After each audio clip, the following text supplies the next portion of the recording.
Okay, let's take it across then to Godrej Vodafone, who's joining us live from the capital. Well, Godrej, one thing's for sure, Vodafone isn't going to give up without a fight.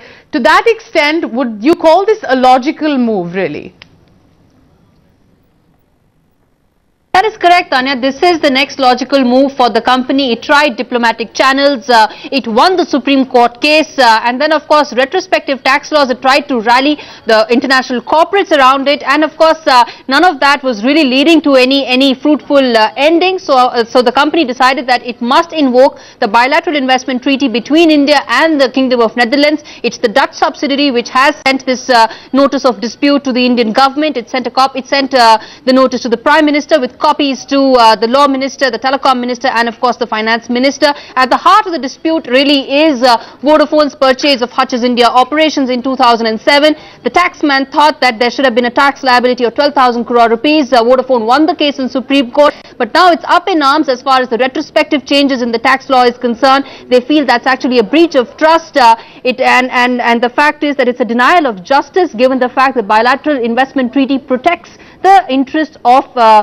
companies, and that is exactly what the Indian government is failing to do. Two important things need to be pointed out, Tanya. Here is, we need to figure out whether or not Vodafone will slap any damages. Will it actually put a figure to it, given the fact that you're talking about a tax bill of 12,000 crore rupees? And the second important thing here is, Anuda talked about reconciliation. Will there be a time frame that Vodafone will really put to it as to what will be the time frame for which for reconciliation, beyond which international arbitration will kick in? Those are the important things that we really need to watch out for.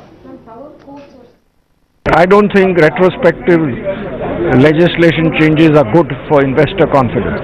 Investors need to be sure of the situation. Investors need to have a situation which is reliable, and I don't think retrospective changes are good, whether it is done by the UK government or the Indian government or any other government. This is a case where India needs to look at how it sets its policies, and I think these policies need to be reviewed very regularly. I mean, something that you have a retrospective effect 50 years later begs to be questioned.